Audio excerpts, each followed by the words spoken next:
ગુજરાતના પાટીદાર સમાજમાં જ્યારે બહેન દીકરીઓની સુરક્ષા માટે રેલીઓ અને સભાઓ થાય છે ત્યારે એક વિધવા માતા અને તેની દીકરી રડતા રડતા ન્યાય માંગે એ ખૂબ શરમજનક વાત છે।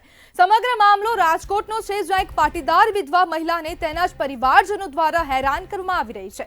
મુંબઈમાં રહેતી તેની દીકરી ક્રિસ્ટીના ઇન્સ્ટાગ્રામ પર વિડીયો પોસ્ટ કરીને જાહેરમાં ન્યાયની માંગ કરી છે। તેને વિડીયોમાં જણાવ્યું છે કે તેના મોટા પપ્પા ભાજપમાં છે એટલે પોલીસ ફરિયાદ પણ નથી લેતી। ત્યારે તેને આક્ષેપ પણ કર્યા છે કે તેના પિતાની હત્યા કરવામાં આવી છે। ત્યારે પ્રશ્ન એ થઈ રહ્યો છે કે જ્યારે કોઈ ભાજપમાં હોય ત્યારે પોલીસ શા માટે ચૂપચાપ હોય છે? શું રાજકારણમાં હોય તો કોઈને મારી પણ શકો છો? જ્યારે એક સામાન્ય નાગરિક ફરિયાદ આપે છે અને પોલીસ ધ્યાન નથી આપતી ત્યારે શું ન્યાયના દરવાજા બંધ છે? અને જો આરોપી રાજકીય પક્ષમાં હોય તો શું તેને કાયદાથી છૂટની આઝાદી મળી છે? ત્યારે અનેક સવાલો અહીં ઊભા થઈ રહ્યા છે કે કેમ હવે પોલીસ પણ ફરિયાદ નથી લેતું અને ક્યારે હવે તે મહિલાની જે ફરિયાદ છે તે નોંધશે? એક મહિલાની જિંદગી જોખમમાં છે છતાં પણ પોલીસ હવે ફરિયાદ નથી લેતી।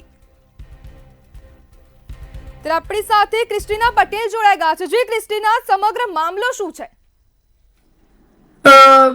મામલો એ છે કે પ્રોપર્ટીનો પ્રોબ્લેમ્સ છે। પ્રોપર્ટીના પ્રોબ્લેમ્સના લીધે અમે લોકોએ કોઈ એક્શન્સ લીધો નથી। જ્યારે એ બધું લઈ ગયા અમે લોકોએ એ લોકો પર કાંઈ એક્શન નથી લીધો। મેં મારા મોટા પપ્પાને પણ કાંઈ નથી કીધેલું, પણ છતાંય મારા મોટા પપ્પાનો દીકરો દિનેશભાઈ અમૃતિયાનો છોકરો આનંદ અમૃતિયા અને બિપિન અમૃતિયા 2 દિવસ પહેલા મારી મમ્મીને, જ્યારે મારી મમ્મી અહીંયા ઘરમાં એકલી હોય છે ત્યારે મારી મમ્મીને ટોર્ચર કરવામાં આવે છે કે એ ઘરમાં આવીને એમ કહે છે કે આ ઘર મારું છે, તું ઘરની બહાર નીકળ। એટલે મારી મમ્મીએ કીધું બેટા તું સવારે આવજે, આપણે અત્યારે વાત નથી કરવી।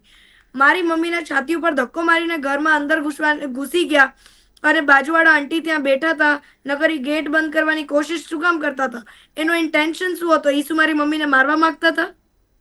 અને આ હાદસા થયા પછી જ મને એવું લાગે છે કે આ લોકો પૈસા પ્રોપર્ટી આટલું બધું કરે છે।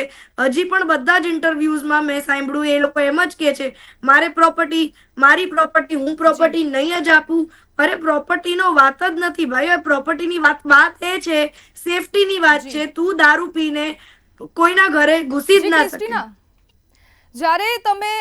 જ્યારે સૌપ્રથમ તમે પોલીસ ફરિયાદ કરી ત્યારે પોલીસે તમને સપોર્ટ કર્યો હતો કે પછી તમે વિડીયો બનાવ્યો તે બાદ પોલીસે સપોર્ટ કર્યો? પોલીસનો સપોર્ટ હજી સુધી મને મળ્યો જ નથી, ના પહેલા ના મારા વિડીયો બાદ। હા, મને સોશિયલ વર્કર્સનો સપોર્ટ મળ્યો, મને મારા ઉમિયા પરિવારનો સપોર્ટ મળ્યો અને એ ફોન ઉપર વાત થાય છે મારી, પણ પોલીસનો મને હજી સુધી સહયોગ મળ્યો નથી। જી ક્રિસ્ટીના, રાજકારણ શું કાયદાથી ઉપર છે? મને એની તો આઈડિયા નથી, પણ મને એટલું ખબર છે કે રાજકારણ હોય કે ગમે તે હોય, ન્યાય તો તમારે આપવો જ પડે અને જે સત્ય છે અને સત્યની જીત થવાની છે। અને હું પ્રૂફ વગર વાત નથી કરતી, મારી પાસે બધા પ્રૂફ છે, પ્રૂફ સાથે જ વાત કરું છું।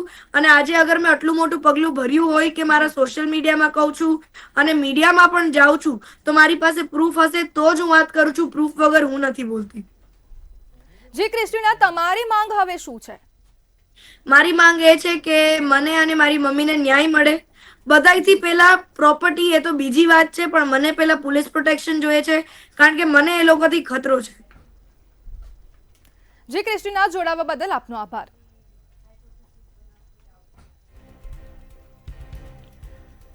ત્યારે હવે પાટીદાર માતા અને દીકરીનો ન્યાય માટે પોકાર કરી રહી છે અને ક્યારે હવે પોલીસ તેમની મદદ કરશે અને ક્યારે હવે પોલીસ તેમની ફરિયાદ નોંધશે?